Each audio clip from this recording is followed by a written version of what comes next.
blood soaked through the Egyptian cotton sheets. That was the first thing they told her. 6 nurses had quit in 5 days. One left crying, another left with a broken wrist. Dominic Rossi didn't want healing. He wanted to bleed out of spite. Anyone who walked through those wrought iron gates knew they were walking into a meat grinder. Nora Hayes knew it too, but starvation makes a person brave, and eviction makes them deaf to warnings. Rain battered the windshield of the rusted sedan, blurring the world outside into a wash of gray. Nora wiped the condensation from the glass with a frayed sleeve. Her heater had died 3 months ago. Her bank account had died shortly after. Ahead, the Rossi estate loomed like a fortress carved from the side of the mountain. Iron gates, 10 feet high and flanked by stone gargoyles, blocked the driveway. She killed the engine. It sputtered, coughed, and died with a pathetic shudder. Nora gripped the steering wheel until her knuckles turned white. She closed her eyes. Just breathe. It was just a job. A very well-paying, highly illegal, extremely dangerous job. A man in a tailored black suit tapped on her window. The water ran off his umbrella in sheets. Nora rolled down the window, the manual crank squeaking in protest. "Nora Hayes?" the man asked. His voice was flat, devoid of any warmth. He looked at her car with thinly veiled distaste. "Yes," she said. "I'm Leo. I handle the household. Leave the car. Someone will park it somewhere less visible." Nora grabbed her canvas duffel bag from the passenger seat and stepped out into the downpour. Her cheap sneakers soaked through instantly. She followed Leo up the sprawling driveway, her eyes darting across the manicured lawns. There were no flowers, just perfectly trimmed hedges and stone. It felt less like a home and more like a mausoleum. "Let's get the rules straight before we step inside," Leo said, pausing beneath the massive portico. He didn't look at her. "Rule 1, you do not ask questions about how he got his injuries. Rule 2, you do not speak unless spoken to, and even then, keep it brief. Rule 3, whatever he tells you to do, you do it. If he tells you to throw your medical supplies out the window, you ask which window." Nora adjusted the strap of her bag. It was digging into her collarbone. "I was told he has a gunshot wound to the right shoulder and a secondary infection." "He does," Leo replied, turning to finally meet her gaze. His eyes were cold, assessing. "He also has a temper. The last nurse tried to change his bandages while he was sleeping. He woke up and threw a glass lamp at her head. She needed 12 stitches. Do you have a weak stomach, Miss Hayes?" "I have rent due on Monday, Leo," Nora said evenly. "My stomach can handle anything." Leo stared at her for a long moment, then gave a single, curt nod. He opened the heavy oak doors. The inside of the house was suffocatingly quiet. The air smelled of lemon polish and faint, metallic copper. Blood. Nora recognized the scent immediately. She had spent 3 years working the night shift in a downtown ER before the hospital downsized and cut her loose. She knew the smell of death hovering in a room. They walked up a grand, sweeping staircase. The runner was thick, muffling their footsteps. Her wet shoes left faint damp marks on the edges of the marble steps. She hoped Leo wouldn't notice. "He's in the master suite at the end of the hall," Leo said, stopping abruptly. "I will be stationed downstairs. If you need me, press the call button by the door. Do not press it unless it is an emergency. A bad mood is not an emergency." Understood. Nora walked the rest of the way alone. Her heart hammered against her ribs, a frantic rhythm that betrayed her calm exterior. She stopped in front of the double doors. The wood was dark, heavy. She didn't knock. Leo hadn't told her to knock. She pushed the handle down and stepped inside. The room was pitch black, save for the weak gray light filtering through a gap in the heavy velvet curtains. The heat in the room was oppressive. It felt like walking into an oven. "Get out!" The voice came from the darkness. It wasn't a shout. It was a low, gravelly rasp, scraping against the silence like sandpaper. Nora didn't move. She let her eyes adjust. In the center of the room sat a massive four-poster bed. A figure was propped up against the headboard, shadows obscuring his face. "I said, get out," Dominic Rossi repeated. His breathing was shallow, uneven, the unmistakable wheeze of fluid pooling near the lungs. "I can't do that," Nora said. She kept her voice steady. Panic was a scent predators picked up on, and the man in the bed was a predator. Even broken, he was dangerous. "Are you deaf or just stupid?" A heavy object, a book, maybe, flew from the bed and smashed into the wall inches from Nora's head. It dropped to the floor with a heavy thud. Nora didn't flinch. She looked at the book, then back to the bed. She walked over to the windows and grabbed the edge of the velvet curtains. "Leave the damn curtains alone," he snarled. Nora yanked them open. Dull, rainy daylight flooded the room. Dominic hissed, throwing his left arm over his eyes. Nora finally saw him clearly. He was drenched in sweat, his dark hair plastered to his forehead. His skin was the color of old parchment, pulled tight over sharp cheekbones. The right side of his chest and shoulder was wrapped in bandages that were soaked through with dark, rust-colored blood and the sickening yellow of infection. He lowered his arm, glaring at her. His eyes were dark, hollow, and burning with a feverish rage. He looked like a cornered wolf. "Who the hell are you?" he demanded, his voice dropping to a lethal whisper. "I'm Nora," she said, dropping her canvas bag onto a nearby armchair. "I'm the 7th nurse, and I'm going to need you to lay flat. We have a lot of work to do."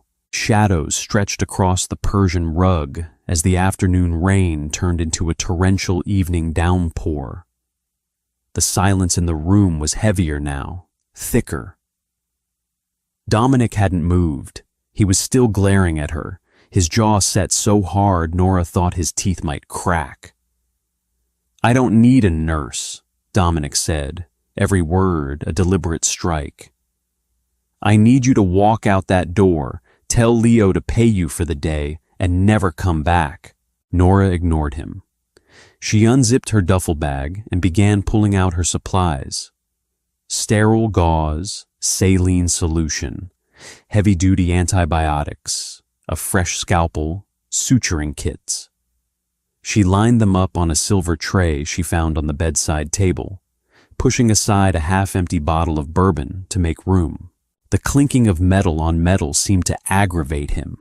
He shifted, trying to sit up straighter, and a sharp, involuntary gasp escaped his lips. His hand flew to his shoulder, his fingers digging into the ruined bandages. "Don't move," Nora said, stepping toward the bed. She pulled on a pair of blue latex gloves. The snap of the rubber echoed sharply. "Don't touch me." Dominic's hand dropped to his side, sliding under the pillow. Nora froze. She knew what was under the pillow. The shape was obvious. She looked at his face. The fever was burning him up. His pupils were dilated, his breathing labored. He was holding on to consciousness by a thread of pure stubbornness. "You're running a fever of at least 103, Nora stated, keeping her hands visible. "Your wound is septic." If I don't clean it and start a heavy course of IV antibiotics right now, the infection will reach your bloodstream. You'll be dead by tomorrow night." "Then I die." He stared at her, unblinking. "It's my blood, my house, my choice." Nora studied him. She saw the exhaustion beneath the anger. She saw a man who was entirely used to people bowing to his every whim, terrified of his reputation. She thought about her empty apartment. She thought about the collection agency calling her phone 5 times a day. She thought about the 74 cents to her name. She let out a long, slow breath. "No," Nora said. Dominic's brow furrowed. "What did you say?" "I said no." Nora walked right up to the edge of the bed. She didn't cower. She didn't drop her gaze. "You don't get to die on my shift. If you want to die, you can fire me. Wait until I'm off the property and bleed out on your own time. But while I am standing in this room, you are going to live. Because I desperately need this paycheck, Mr. Rossi, and I don't get paid if the patient ends up in a body bag." Silence descended. It was absolute. The rain against the glass seemed to fade away. Dominic looked at her as if she had just grown a second head. His grip on whatever was under the pillow loosened slightly. He was searching her face for fear, for the usual trembling hesitation he inspired in everyone else. He found nothing but tired, bone-deep resolve. "You have a smart mouth," he said finally, his voice hoarse. "I have a practical mouth," Nora corrected, reaching for the medical scissors on her tray. "Now I am going to cut off these bandages. It is going to hurt. You can scream, you can swear at me, but if you pull a gun on me, I will walk out and you will rot." She didn't wait for his permission. She leaned over him. The smell of the infection was overpowering up close, a sweet, rotting stench that made her stomach turn. She locked her jaw and slid the blunt tip of the scissors under the thick tape on his chest. Dominic hissed as the metal touched his fevered skin. His left hand shot out and clamped around her wrist like a vice. His grip was shockingly strong for a dying man. Nora stopped. She didn't try to pull away. She just looked down at his hand, then up into his dark eyes. They were inches apart. She could feel the heat radiating from his body. "I break fingers," he whispered, a threat laced with pain. "And I fix them," she whispered back. "Let go." For 5 agonizing seconds, neither moved. It was a silent war of attrition. 2 people who refused to break. Slowly, incrementally, Dominic's fingers uncurled. He let his arm drop heavily to the mattress, turning his face away to stare at the blank wall. "Get it over with," he muttered. Nora exhaled quietly, the tension leaving her shoulders. She resumed cutting. As she peeled the ruined dressing away, the true extent of the damage was revealed. The bullet had torn through the upper pectoral, missing the collarbone but leaving a jagged, inflamed crater. The tissue around it was angry, swollen red, oozing yellow pus. It had been poorly stitched, the threads pulling against the swelling. "Who did this?" she asked, her clinical focus taking over. She grabbed a saline flush and a stack of sterile gauze. "A vet," Dominic ground out, his eyes squeezed shut as she began to wipe away the worst of the grime. "Remind me never to take my dog to him." A sound escaped Dominic. It was abrupt, harsh. It took Nora a second to realize it was a laugh, broken off halfway by a wince of pain. She paused, glancing at him in surprise. "Just clean it," he breathed, his jaw clenching again. Nora worked in silence for the next 20 minutes. She was methodical, precise. She numbed the area as best she could with topical spray, removed the shoddy stitches, flushed out the infection, and packed the wound with antibiotic strips before applying a fresh, tight dressing. Dominic didn't make another sound, though she saw his free hand gripping the bedsheet so hard the fabric was tearing. When she finally taped down the last piece of gauze, she stepped back, peeling off her bloody gloves. "The worst part is over," she said, tossing the gloves into a biohazard bag. "I need to set an IV for the antibiotics. Then you need to sleep." Dominic slowly turned his head to look at her. His chest was rising and falling more evenly now. The manic edge of the fever was still there, but the immediate crisis had passed. He watched her prep the IV bag, his gaze heavy and unreadable. "You didn't flinch," he observed quietly. "I've seen worse," Nora replied, tapping his forearm to find a vein. "Doubtful." "You'd be surprised." She slid the needle in cleanly, taped it down, and adjusted the drip rate. She gathered her trash and carried the tray back to the small table. "I'll be sitting in that chair over there. Try to sleep." She walked over to the armchair by the window and sank into it. Her whole body ached. She pulled her knees to her chest, wrapping her arms around them. From the bed, Dominic's rough voice broke the quiet one last time before the drugs pulled him under. "What did you say your name was?" "Nora." "Don't get comfortable, Nora. You probably won't last the week." "We'll see," she whispered to the shadows. Dawn bled through the gap in the curtains, painting the walls in bruised shades of violet and gray. Nora woke with a sharp ache in her neck. She had slept in the armchair, her knees tucked under her chin, waiting for the alarm on the IV pump to scream. It never did. She stood, her joints popping in the quiet room. The heavy scent of infection had faded, replaced by the sterile bite of iodine and the lingering musk of old bourbon. She approached the bed. Dominic was awake. He'd lay perfectly still, staring at the ceiling. The feverish flush had left his face, leaving his skin pale and lined with exhaustion. His dark eyes flicked toward her as she stepped into his line of sight. "You're still here," he noted. His voice lacked the venom of the night before. It was just tired. "Rent doesn't pay itself," Nora replied, reaching for his wrist. She pressed 2 fingers to his pulse point. It was slow, steady. "Fever broke around 3 a.m. How is the pain?" "Manageable." She dropped his wrist and checked the dressing. No fresh bleed through. The swelling had receded marginally.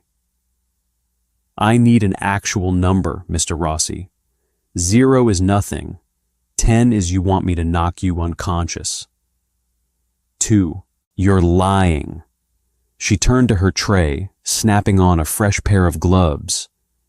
"Your jaw is clenched so tight you're going to crack a molar. I'm giving you 40 milligrams of Toradol." "No painkillers." Nora paused, syringe in hand. She looked over her shoulder. Dominic was attempting to push himself up with his left arm. The muscles in his neck strained, cords standing out against his pale skin. He made it about 3 inches off the mattress before a sharp hiss escaped his teeth, and he collapsed back against the pillows. "You were shot," Nora said, keeping her tone conversational. "A piece of lead tore through your muscle tissue. Then a hack stitched it up, trapping a massive bacterial infection inside. You are in agony. Take the medication." "Narcotics dull the mind," he ground out, glaring at the ceiling as he fought to catch his breath. "I need my head clear. Today." Toradol is an NSAID. It's essentially super ibuprofen. It won't make you high. It will just stop your shoulder from feeling like it's caught in a meat grinder. She stepped closer, holding the syringe. Or we can do this the hard way, and I can watch you try to prove how tough you are until you pass out from the pain shock. Dominic shifted his gaze to her. It was a cold, calculating look. He was assessing her, weighing her defiance against his own absolute need for control. Most people shrank under that stare. Nora just tapped the side of the syringe, clearing a tiny air bubble. "Fine," he muttered. She injected the medication into the IV port. "I'll have Leo send up some food. You need protein to rebuild the tissue." "I don't eat in bed." "Today you do." A sharp knock echoed through the room. Before Dominic could answer, the double doors swung open. Leo stepped inside. He looked exactly as he had the night before. Immaculate suit, dead eyes. He glanced at Nora, noting she was still alive, before turning his attention entirely to the bed. "Callahan is here," Leo said. Dominic's jaw tightened.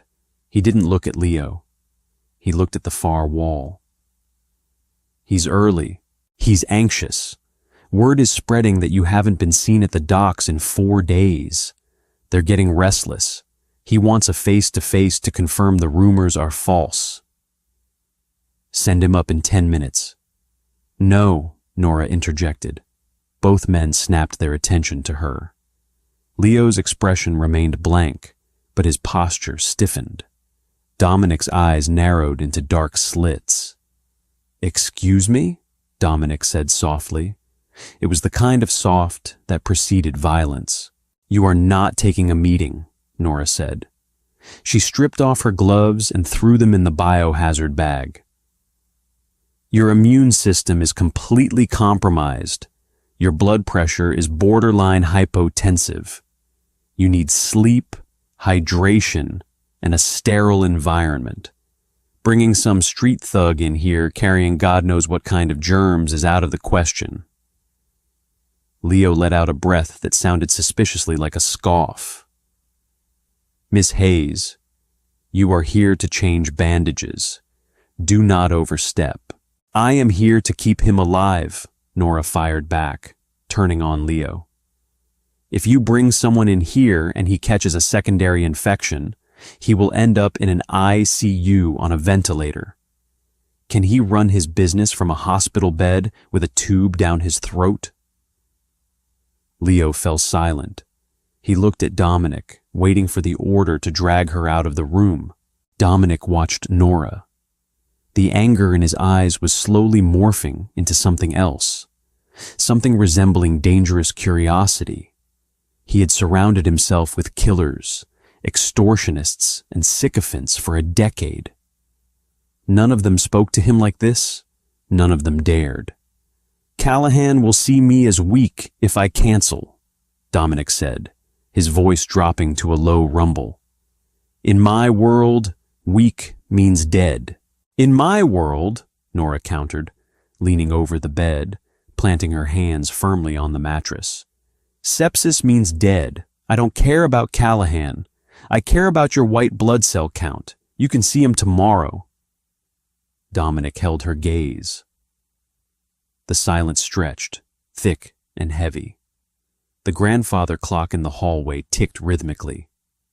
5 minutes, Dominic finally said, his eyes never leaving Nora's. "He comes in here, 5 minutes, and he's gone. That is my final offer, nurse." Nora stood straight. She knew a concession when she saw one. 5 minutes, and I stay in the room." Leo looked at his boss, completely taken aback. Dominic gave a terse nod. "Send him up, Leo, and get me a clean shirt." Footsteps echoed heavily on the hardwood floor of the hallway. Nora stood by the window, her arms crossed over her chest. She watched as Leo entered the room first, followed closely by a man who looked like he had been carved from a block of concrete. Callahan was massive, with a thick neck and a nose that had been broken in 3 different directions. He wore a leather jacket that creaked as he moved. Dominic was sitting up. It had taken 10 grueling minutes of Nora supporting his good side and Leo adjusting the pillows, but he was propped against the headboard.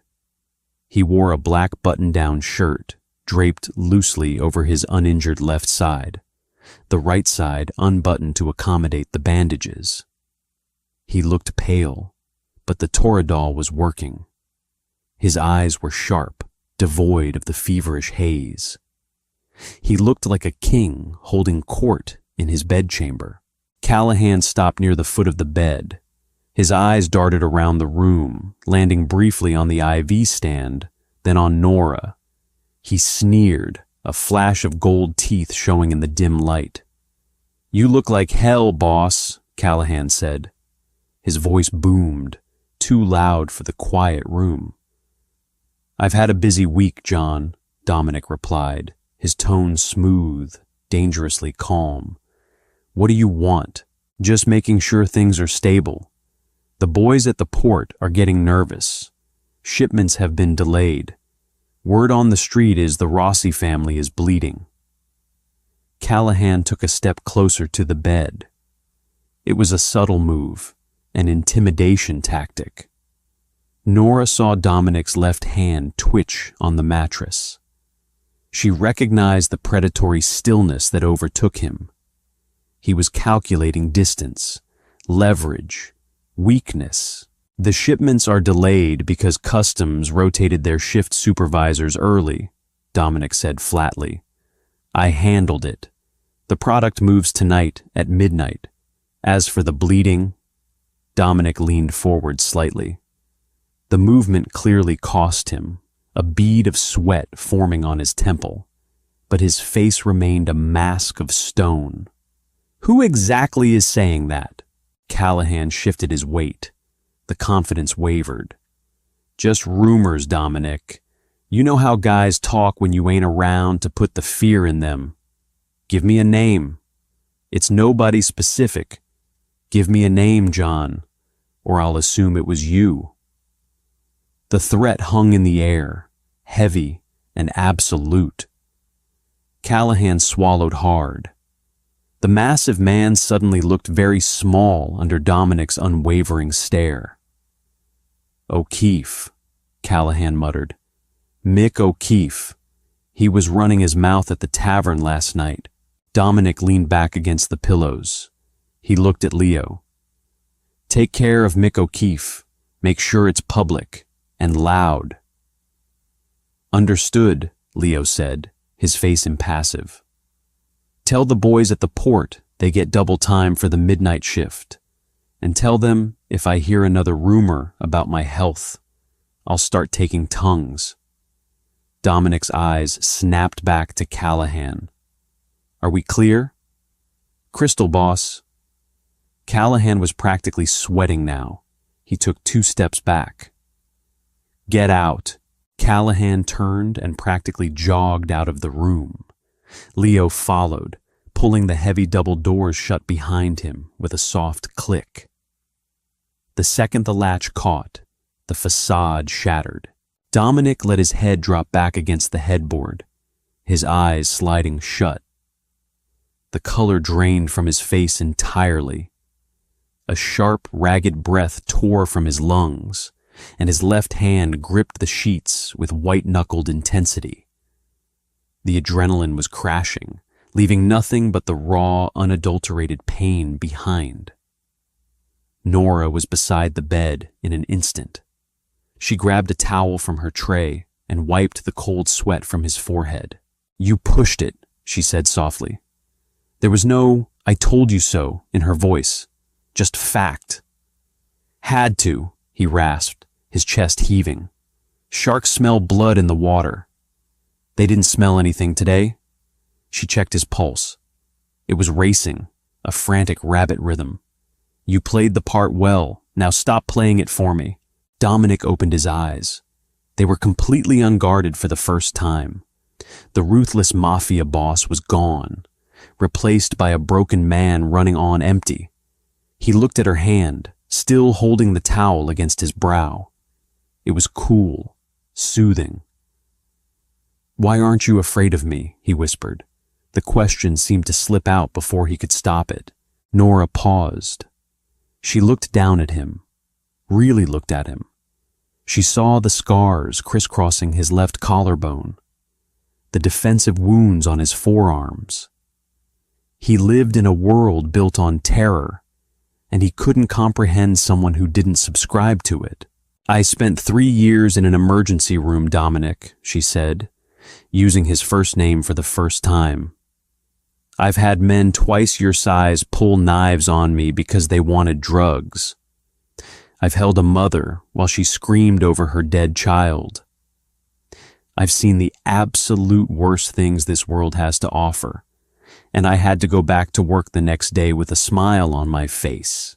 She pulled the towel away, her expression softening into something resembling pity. But she knew a man like him would hate pity, so she buried it beneath her pragmatic armor. "You're just a man with a hole in his chest," Nora said quietly. "You don't scare me because I'm the only thing keeping you from bleeding out in these expensive sheets. You need me." It was the most dangerous thing she had ever said. She waited for the explosion.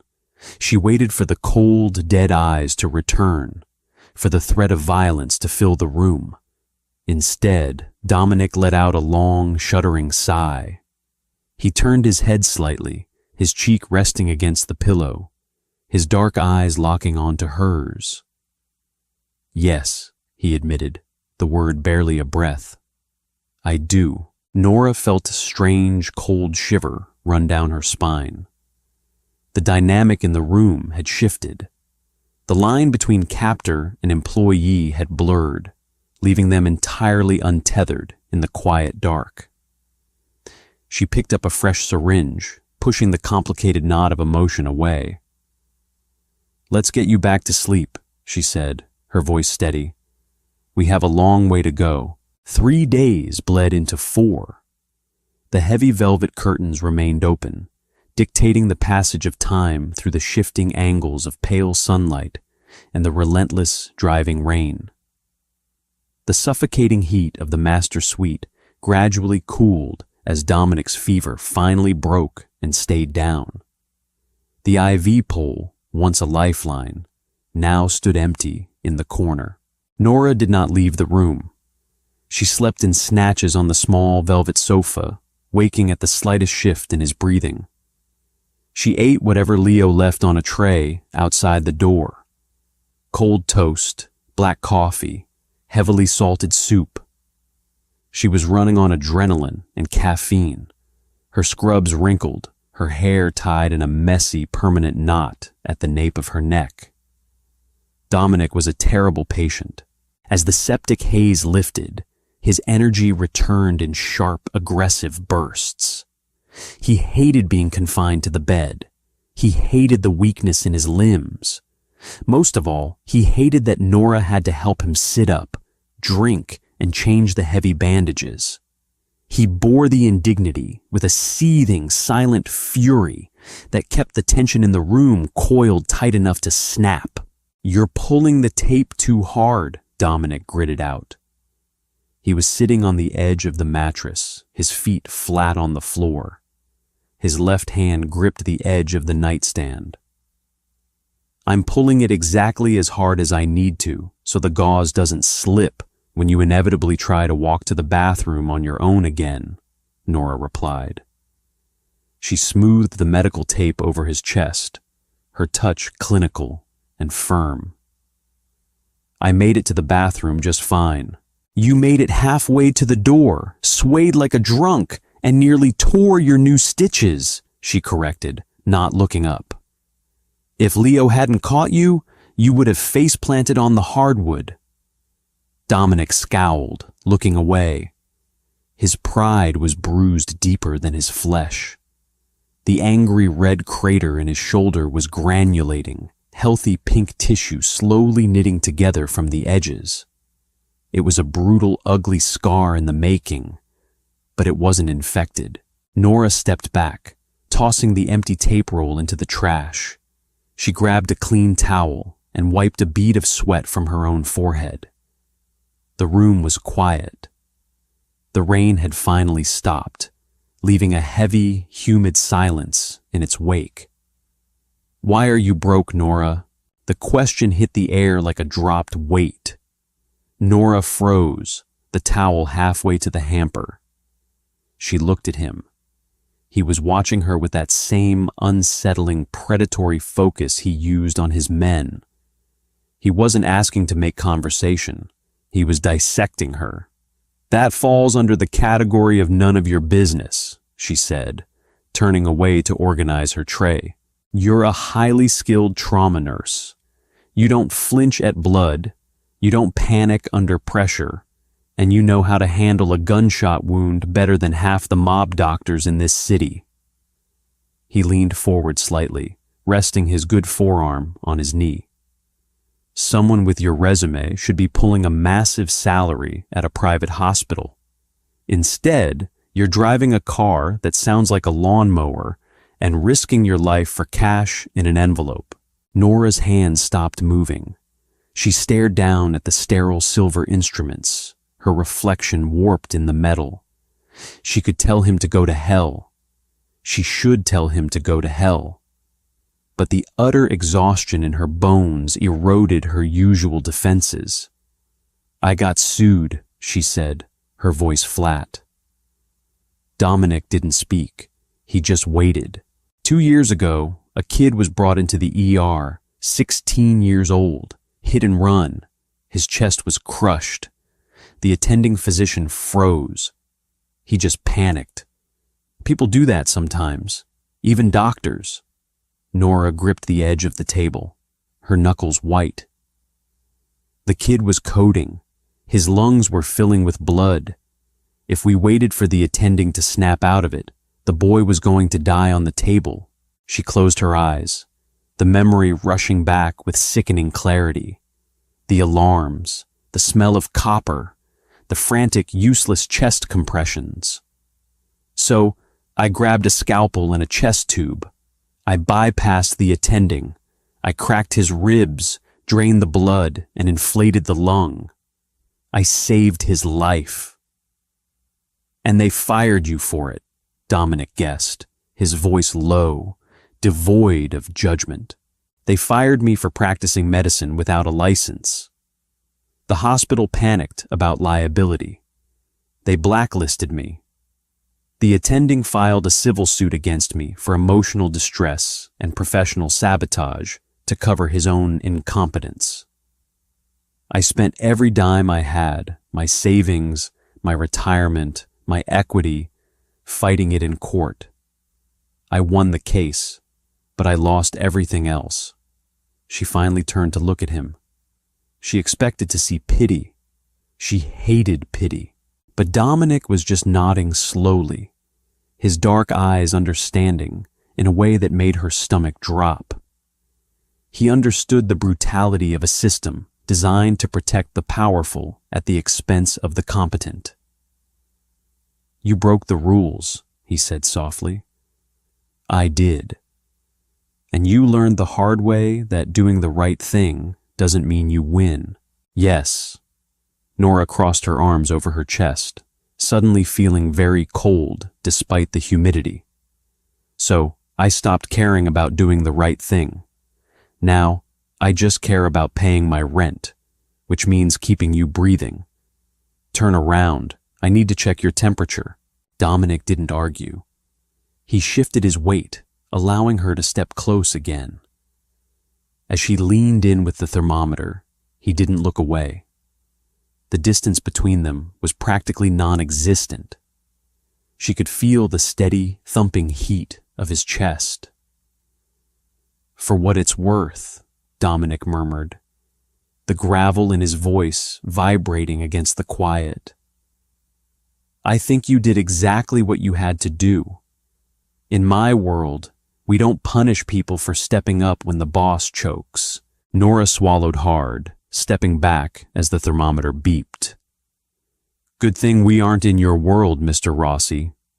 We are, he corrected quietly. You just haven't realized it yet.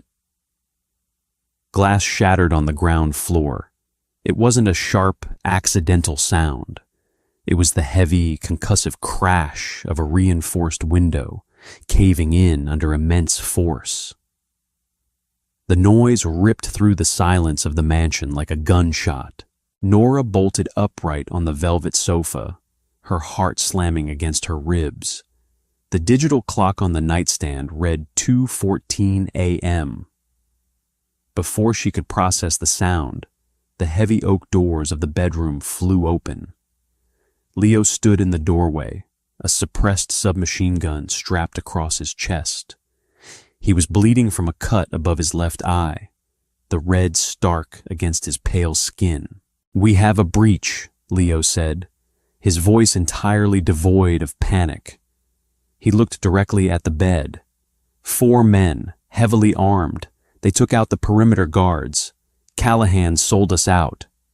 Dominic was already moving. He threw the heavy duvet off his legs and swung his feet to the floor.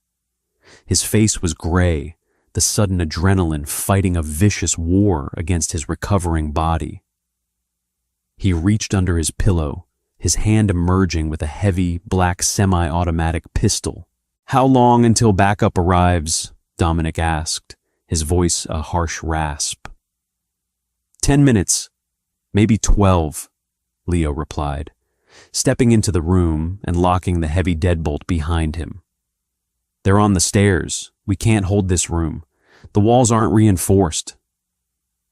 "The panic room behind the closet." Dominic pushed himself up. His legs buckled instantly. Nora was there before he hit the floor. She wedged her shoulder under his left arm, taking his weight. He grunted in pain, his jaw locking as the sudden movement pulled fiercely at his healing chest. She felt his muscles seize against her, rigid with agony. "I've got you," Nora hissed, wrapping her arm around his waist. "Don't fight me. Just walk." "Nora, get behind us," Dominic ordered, his breathing shallow and rapid. "If they breach that door, you get on the floor and stay down." "Shut up and walk," she snapped. Together, they dragged themselves across the massive bedroom toward the walk-in closet. Leo stood by the bedroom door, his weapon raised, his eyes fixed on the heavy wood. Heavy thudding footsteps echoed from the hallway outside. Someone yelled a command in Russian. "They're here," Leo said flatly. Nora hauled Dominic into the dark cavern of the closet. Rows of tailored suits brushed against her face. At the very back, Dominic reached out with his bloody, trembling right hand, the one attached to the torn shoulder. He pressed his palm against a blank wooden panel. A hidden scanner flashed a faint blue light over his skin. There was a deep, mechanical click, and the panel slid open, revealing a dark, steel-lined corridor. Gunfire erupted in the bedroom. The sound was deafening, a localized earthquake that shook the floorboards. The heavy oak doors splintered and cracked under a hail of bullets. Nora screamed, ducking instinctively. "Leo!" Dominic roared, trying to turn back toward the bedroom. "Go!" Leo shouted over the deafening chatter of his own weapon. "Lock it down!" Nora didn't hesitate. She grabbed the collar of Dominic's shirt and hauled him backward into the steel room with a surge of desperate, terrified strength.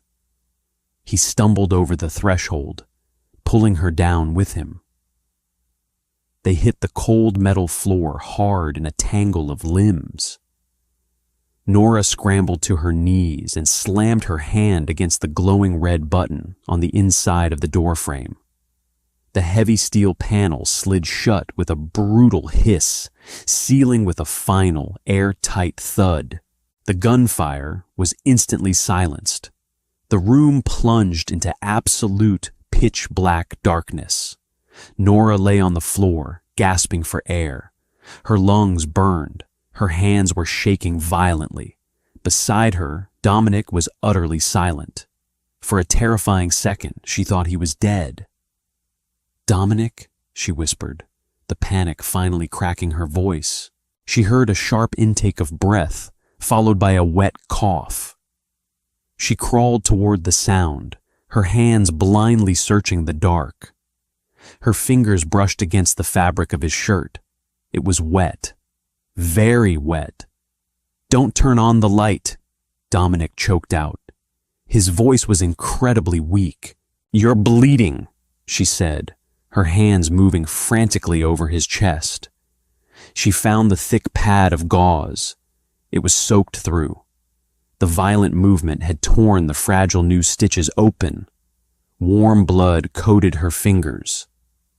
"I need to put pressure on this. I need to see." "No light," he repeated, his hand finding her wrist in the dark. His grip was loose, fading. "Camera feed outside. Light bleeds through the seals. They'll find the seam." Nora swallowed her terror. She was an ER nurse. She didn't need to see to stop a bleed. She adjusted her position in the pitch black, pressing both of her hands down hard against the center of his shoulder, using her body weight to apply maximum pressure. Dominic let out a muffled, agonizing groan.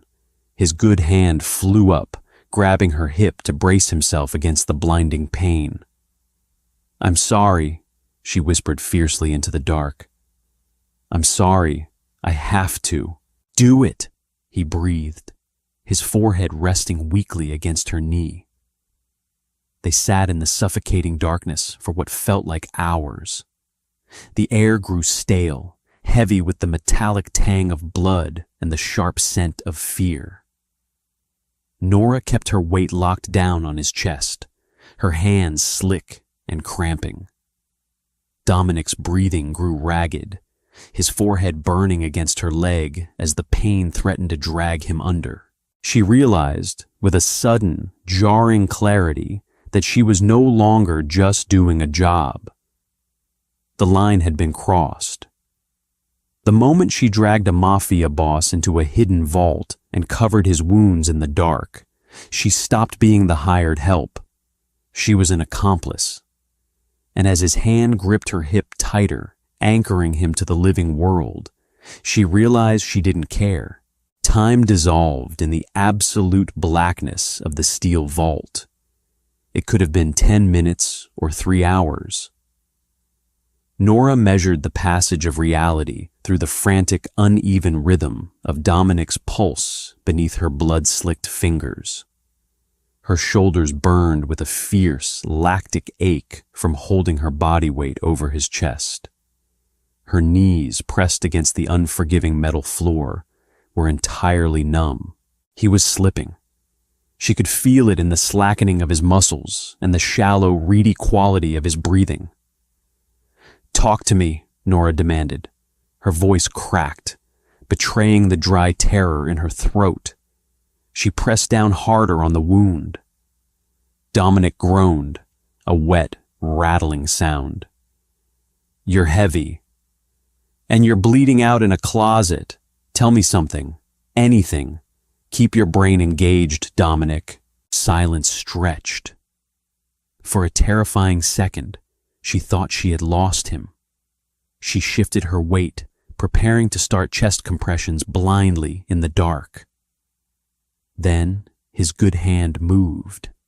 His fingers brushed against her knee, tracing the denim fabric with a faint, aimless motion.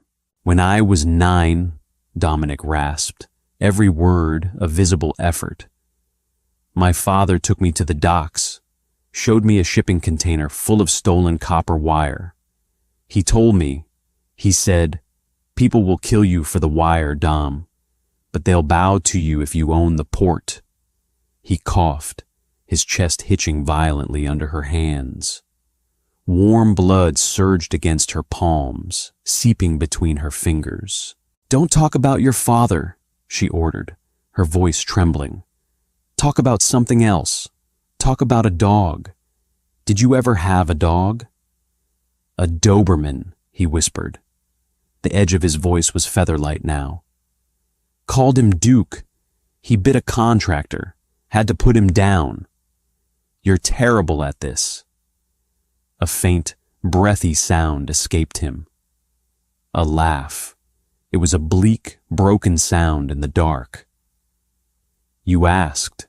Stay awake. Do you hear me? You don't get to die on me after everything I did to fix you yesterday. I won't allow it. Bossy, he murmured. His hand fell away from her knee, hitting the steel floor with a dull thud. Dominic. Nora shook his uninjured shoulder. Dominic, wake up! No answer, just the agonizingly slow drag of his breath. She leaned over him, her face inches from his. She could smell the iron tang of his blood, the bitter scent of his sweat. She realized she was crying only when a tear dropped from her chin and splashed onto his cheek. She didn't wipe it away. She couldn't spare the hands. Somewhere outside the heavy steel walls, a deep vibration rattled the floorboards. It wasn't gunfire. It was the heavy, blunt force of something crashing into the drywall. Then, absolute silence. Nora held her breath. She didn't know how the door mechanisms worked from the outside. If Callahan's men had found the seam, if they had breaching charges, she and Dominic were trapped in a steel coffin. She mentally calculated how fast she could grab the gun from Dominic's waistband. She had never fired a weapon in her life.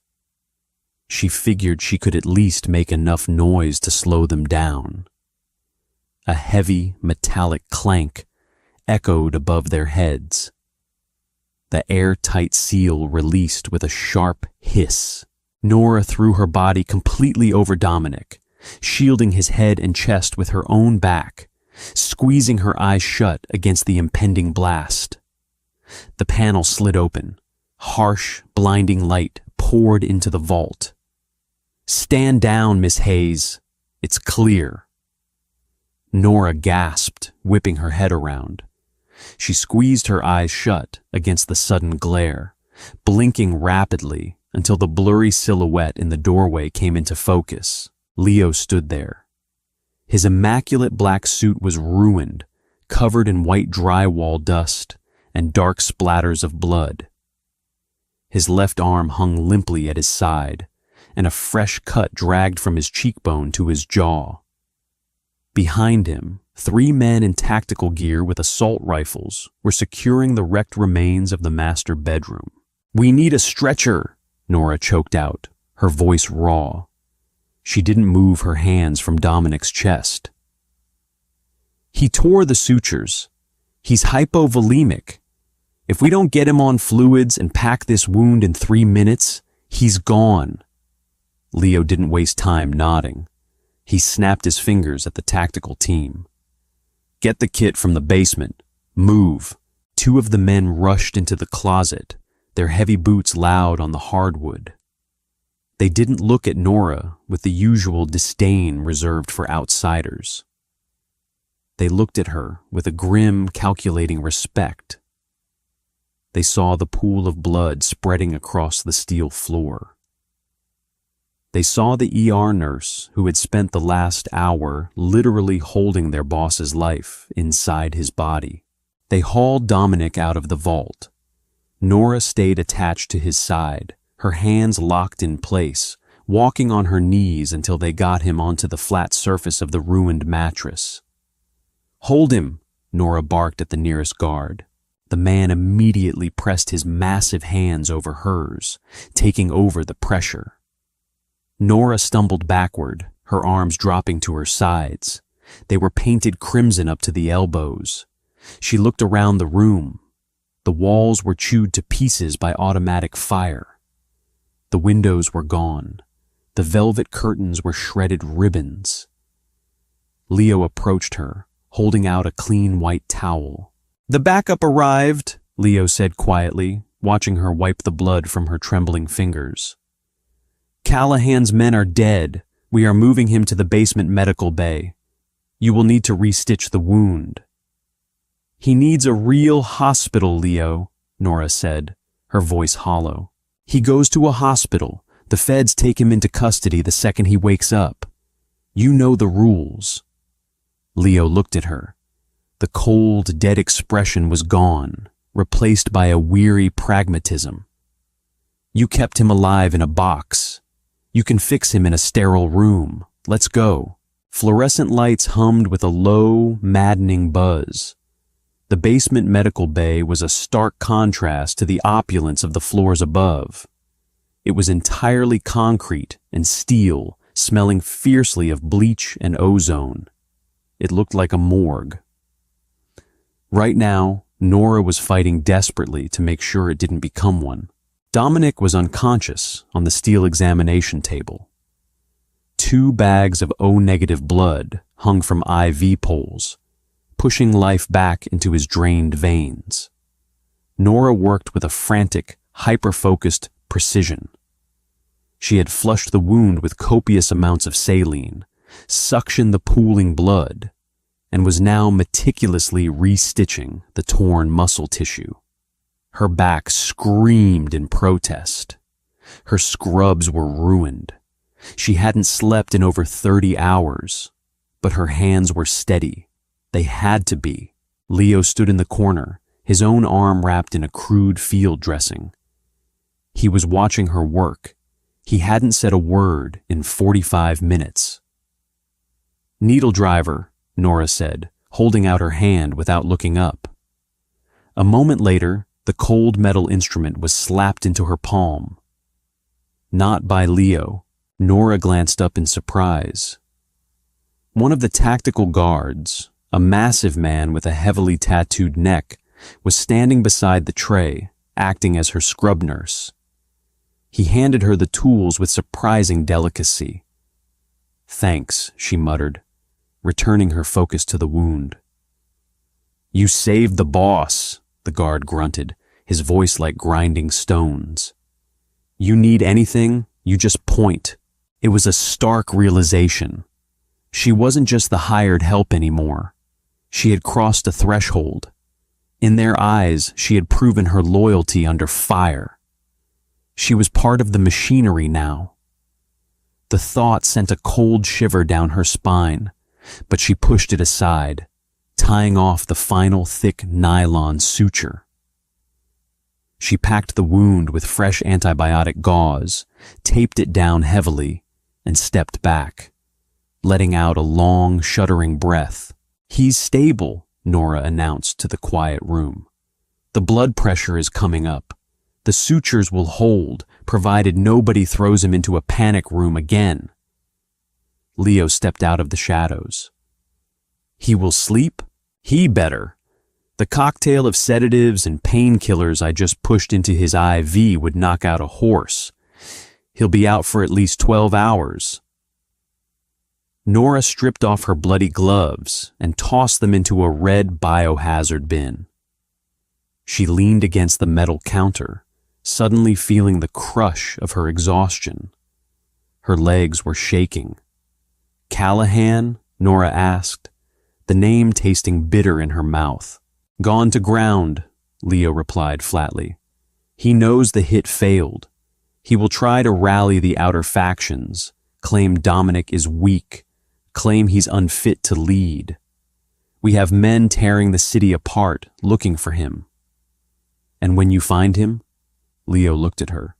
It was a flat, dead stare that conveyed exactly what would happen when they found John Callahan. Nora didn't ask again. She turned on the steel sink and began scrubbing her hands and forearms with harsh antibacterial soap. The water ran pink, then clear. She watched it circle the drain, her mind replaying the terror of the dark vault, the feeling of Dominic's fading pulse, the heavy weight of the gun in his waistband. She had a choice now. The immediate crisis was over. He was stable. She could walk away. She could demand her envelope of cash from Leo, pack her canvas bag, and drive her rusted sedan back to her freezing apartment. She had fulfilled her contract. She had survived. She turned off the tap and dried her hands on a paper towel. "Leo," Nora said, not turning around. "Yes." "I need a fresh set of scrubs, a large coffee, black, and a chair pulled right up next to this table." Silence hung in the basement for a long moment. When Nora finally turned, Leo was looking at her with a faint, almost imperceptible nod of approval. He understood perfectly. She wasn't leaving. The eviction notice on her door didn't matter anymore. The fear of this violent, bleeding world didn't matter. She had anchored herself to the man on the table, and she was going to see it through to the bitter, bloody end. "I'll have it brought down immediately, Miss Hayes," Leo said. He walked out of the medical bay, the heavy steel door clicking shut behind him. The tattooed guard gave her a brief, respectful nod before taking up a post outside the glass partition. Nora dragged a heavy metal stool to the side of the examination table and sat down. She looked at Dominic. He looked dead. His skin was gray under the harsh fluorescent lights, his chest rising and falling in shallow, mechanical rhythms. The ruthless aura that usually radiated from him was entirely absent. He was just flesh and bone. She reached out and laid her hand flat against his uninjured left arm. His skin was cool, but his pulse was there, beating steadily against her palm. "You owe me a massive bonus for this, Rossi," she whispered into the quiet room. Dominic didn't stir. But as Nora leaned her head back against the wall, closing her eyes to steal 5 minutes of rest, she felt a subtle shift beneath her hand. Even in the depths of a chemically induced coma, his fingers twitched, instinctively turning inward to rest against her own. She didn't pull away. She let him hold on. Concrete ceilings offered nothing to look at.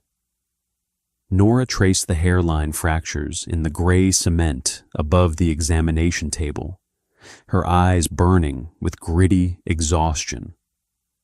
12 hours had bled away in the subterranean quiet of the medical bay. The harsh fluorescent lights had been mercifully dimmed, leaving the room swathed in cool shadows.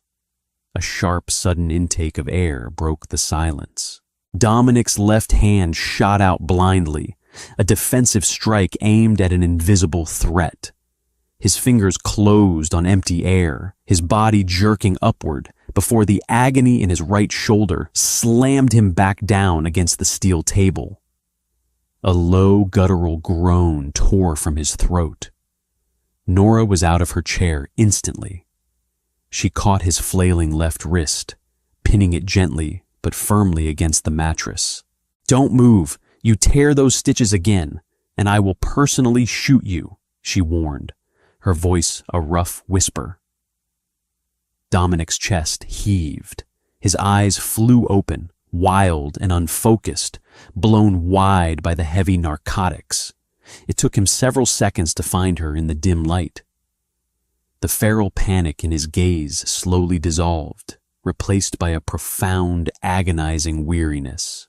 He looked at her hand, still wrapped around his wrist. Then he looked at the concrete walls, the IV bags, the sterile instruments on the metal tray. He remembered the vault. He remembered the dark. "You're still here." His voice was wrecked, barely more than a dry rasp of air. "I'm still here," Nora confirmed. She released his wrist to grab a plastic cup of water and a sponge swab. She moistened his cracked lips. "You lost nearly 2 pints of blood. You have enough sedatives in your system to drop a rhino. Do not try to sit up." Dominic swallowed hard. wincing as his dry throat clicked. He didn't look away from her face. He studied the dark circles under her eyes, the dried blood flaking on the edge of her collar, the sheer exhaustion pulling at her features. "Why?" he asked. It wasn't a demand. It was a genuine question from a man who understood transactions, but couldn't calculate the math of her staying. "I told Leo to pay you. You could have walked out the door." Nora tossed the swab into a yellow bin. She leaned her hip against the edge of the table. "I thought about it. I really did. I could have paid my rent for 6 months with the cash Leo offered." "But you didn't." "No." She met his gaze. The air between them felt different now. The clinical distance of the nurse and the cold intimidation of the boss had burned away in that dark vault. "Because I fixed you, twice. I put too much work into keeping you breathing to let you die of stupidity the second I walk out that door." Dominic let out a short, breathy sound that might have been a laugh if it hadn't caught in his ruined chest. He turned his head slightly toward her. "You have a terrible sense of self-preservation, Nora." "So do you. We make a great team." The heavy steel door at the far end of the bay clicked open. Leo stepped inside. He had changed into a fresh suit, perfectly tailored, though a white bandage still peeked out from beneath his collar. The dead, empty look had returned to his eyes. He stopped at the foot of the bed. "Boss," Leo said, his tone perfectly even. Dominic didn't shift his body, but his entire demeanor changed. The vulnerability vanished, locked away behind a wall of cold, brutal authority. He was the king again, even flat on his back.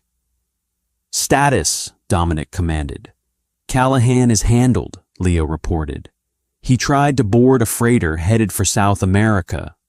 The dock boys found him hiding in a shipping container. They didn't ask questions. The outer factions have been sent the evidence. The mutiny is over. The streets are quiet." Nora felt a chill run down her spine, but she kept her face carefully blank. She knew exactly what handled meant. She didn't flinch. Dominic was watching her out of the corner of his eye, waiting for the revulsion, waiting for her to finally break and run from the monster he was. She simply picked up a blood pressure cuff and wrapped it around his left bicep. Dominic looked back at Leo. "Clean up the mess upstairs, pay the guards triple for the week, and find whoever gave Callahan the security codes for the gates. Nobody breaches my perimeter without a key." "Already on it. I will leave you to recover." Leo gave a short nod, his eyes flicking to Nora with that same quiet respect from the night before, then turned and exited the bay. The silence returned, thicker this time. The reality of his world sat heavily between them, violent, ruthless, absolute. Nora pumped the blood pressure bulb, watching the gauge dial flutter. "Pressure is stabilizing," she noted clinically, releasing the valve. Dominic reached out. His large, calloused hand wrapped around her wrist, stopping her from pulling away. His grip wasn't tight. It was just an anchor. "I am not a good man, Nora," he said, quietly, the gravel in his voice scraping against the quiet room. "The things I do, the things I command, they don't belong in the same room as someone like you." Nora looked down at his hand, then up into his dark, assessing eyes. She thought about her old life, the sterile hospital corridors, the corrupt administrators, the crushing weight of a system that chewed up the innocent and protected the guilty. She had played by the rules her whole life, and it had left her broken and starving. "There are no good men," Nora said softly, her voice steady. "There are just men who lie about what they are and men who don't. You don't lie, Dominic. She didn't pull her hand away. Instead, she turned her wrist slightly, her fingers brushing against his pulse point. It beat strong and steady against her skin. I'm staying, she told him, a vow sealed in the fluorescent gloom. You're going to need someone to change these bandages for the next 3 weeks, and someone has to remind you that you aren't invincible. Dominic's lips curved into a faint, dangerous smile. The kind of smile that promised 100 different kinds of trouble. His thumb slowly stroked the inside of her wrist. Then you better get comfortable, nurse, he murmured, his eyes locking onto hers with a burning intensity. Because you're never leaving. That's how you break a king. Not with a gun, but with cold, hard defiance. Nora walked into a meat grinder and walked out with the mafia boss entirely wrapped around her finger. If this dark, slow-burn romance kept you on the edge of your seat, hit that like button right now. Do you think Nora made the right choice, or is she playing a deadly game she can't win? Let me know your thoughts in the comments below. Don't forget to subscribe and share this video with your fellow romance addicts. Stay tuned for more gripping stories.